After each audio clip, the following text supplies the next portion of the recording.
if you were going to cite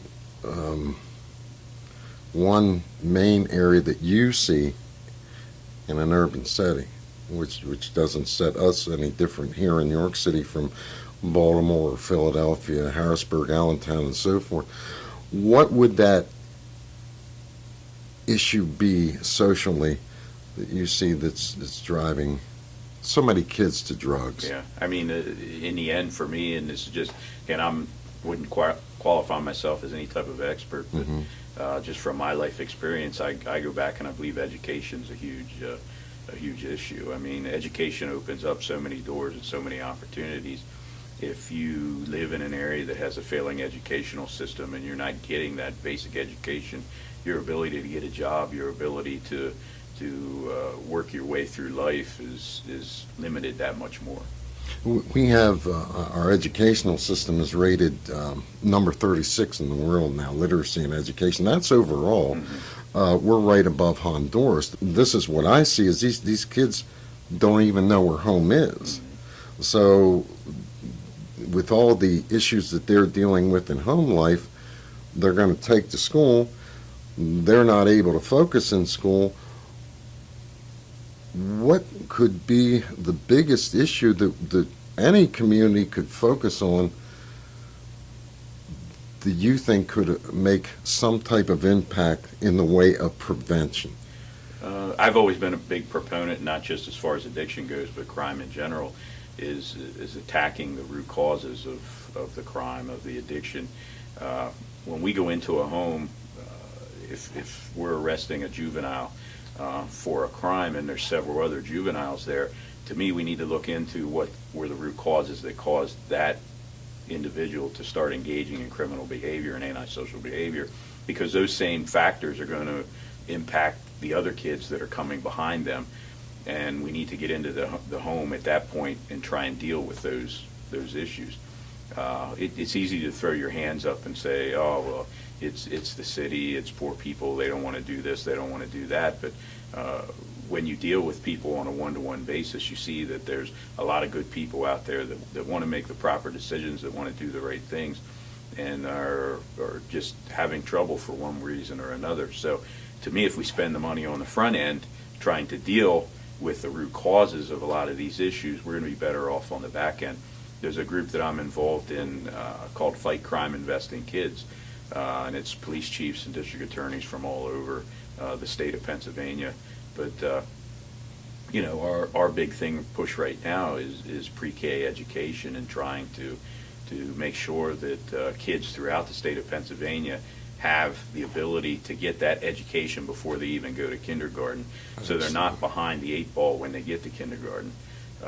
So those are the things when we try and front load, get in the front end of things, then we need to start looking at what are the root causes of what's taking place. Why are people getting into crime in York? Why are people getting into addiction in York?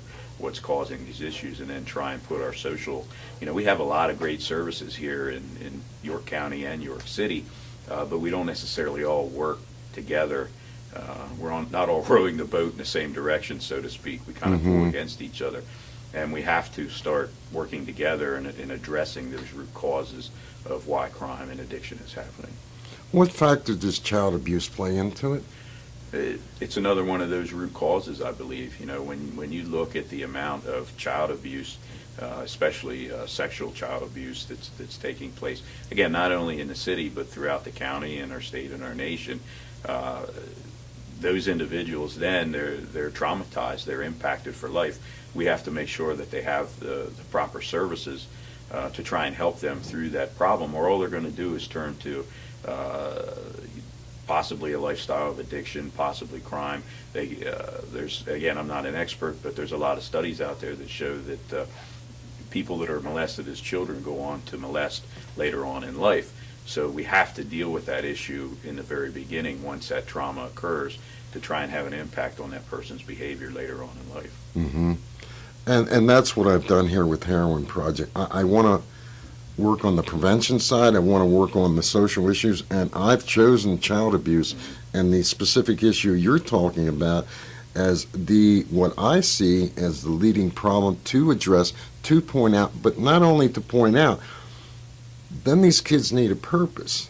If you hit them at the range where they're most likely to turn to drugs is in that 13, 25-year-old age group, could even be younger. They're getting all the wrong messages from the music, from everything else that they receive, and I'm sure they're very confused and lost. So if we work in the arts, performing in that, to push back, the people working in the arts, along with this, have been down the same road. They're sending the message out and try to form that movement, because oftentimes what I see is the adults are talking to adults, but they're not talking to the kids. Yeah, we don't listen to the children very much at all. And I mean, just think back to your own childhood when you were a teenager or a preteen. You get into that period, you believe you're invincible, you're very experimental. There's no boundaries for you unless someone sets those boundaries for you. And there has to be people that have a positive influence on the person's life to be able to set those boundaries for them. And if they're not there, they can really go off course. Back when I was a real cop and was on the street working, I did a lot of gang work. And, one of the things of all the various programs that have been tried throughout this country, the one thing that continually works is mentor programs. People that, come from broken homes, that have possibly parents that are addicted or into things that they shouldn't be. There has to be a way to get that person a positive influence in order to straighten them out, or they're just going to follow the same path. We come across the kids a lot of times that are out past curfew, and sometimes they're out past curfew because they don't want to go home, because the home life isn't what it should be. So to them, they're safer out on the street than they are going home to an abusive family, to a mother or father that's addicted, to a single-parent household. So they'll spend their night out on the street, basically homeless, and then go to school the next day, and you have kids with their younger siblings that are trying to help them get through. So you have kids raising kids, and it's just it's this downward trend. Mm-hmm. I being over at the Salvation Army, talking to their leaders and volunteers and so forth, they say, the kids that come there for the after school, the latchkey programs and so forth, they don't want to go back home. And now they've started the higher end groups to take them into high school and so forth. But what they'd really like to do is also have a summer program. They cannot get enough volunteers. Yeah. This is the biggest problem I'm seeing everywhere, to incentivize, because we don't seem to have enough people, period, that care. And whether they're living in suburbia or so forth, these same issues are there as well as they're here. Sure. They have kids in suburbia that go to school to get a meal, that they are running the street, because I talked to the township police. They'll pick a girl up that's in a car. She's 16, 17. I mean, she might be a minor of whatever age, and she's with adult males. They call the parents aren't home, and essentially telling me parents don't care. And that, unfortunately, is a big reality. Sure. I feel that if we don't hit these social issues and address those, this train is just going to keep on getting bigger, or it's going to keep maintaining its position right now. We can deal with Narcan, and we can deal with, here at the other end, but the devastation and destruction at that end is so huge. Yeah. We do need to hit it back here. And I think that if anybody's concerned, prevention is what I call, is if it is a disease and we want to say this is a disease, then there has to be a prevention method back here. And it seems like all the effort, at least in the media today, is out here, but I still don't see anybody making any real changes there. Here's where I feel it needs to be made. Now, I do know that I've heard that you also donate a lot of money to child abuse. I wouldn't say issues. a lot of money, but one of the charities that I give to is the Children's Advocacy Center here in York. And what that center does, if people don't know, we take abused children there for the interview process. That way they're only interviewed one time, and there's professionals there that can deal with those children and help with the recovery process also. there's a lot of great people that are working at the CAC, at Children and Youth Services.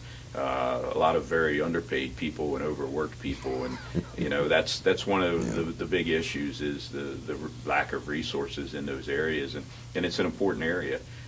It's easy to go out, and you were talking about the media focusing on the stuff about Narcan and those sorts of things. That stuff's important, but we also need to focus, as you said at the very beginning, and we need to make sure that those young ladies that are working at Children and Services right out of college, that they have the resources to be able to do their job properly, because they're there, they care. I see them, I talk to them.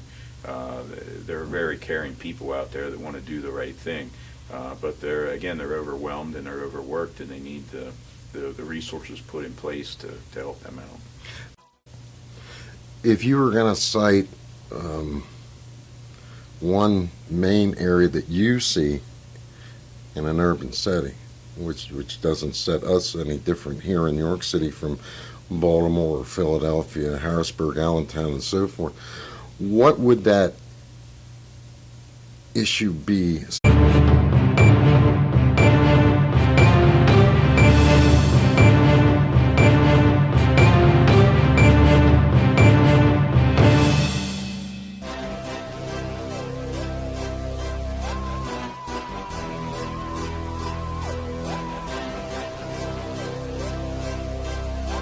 We're right above Honduras. This is what I see is these kids don't even know where home is.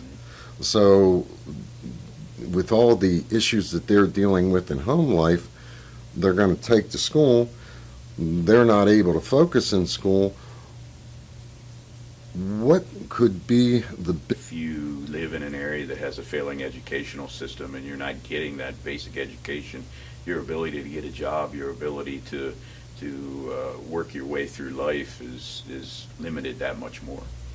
We have our educational system is rated number 36 in the world now, literacy and education. That's overall. Socially, you see that's driving so many kids to drugs. Yeah, I mean, in the end, for me, and this is just, again, wouldn't qualify myself as any type of expert, but just from my life experience, I go back and I believe education's a huge issue. I mean, education opens up so many doors and so many opportunities.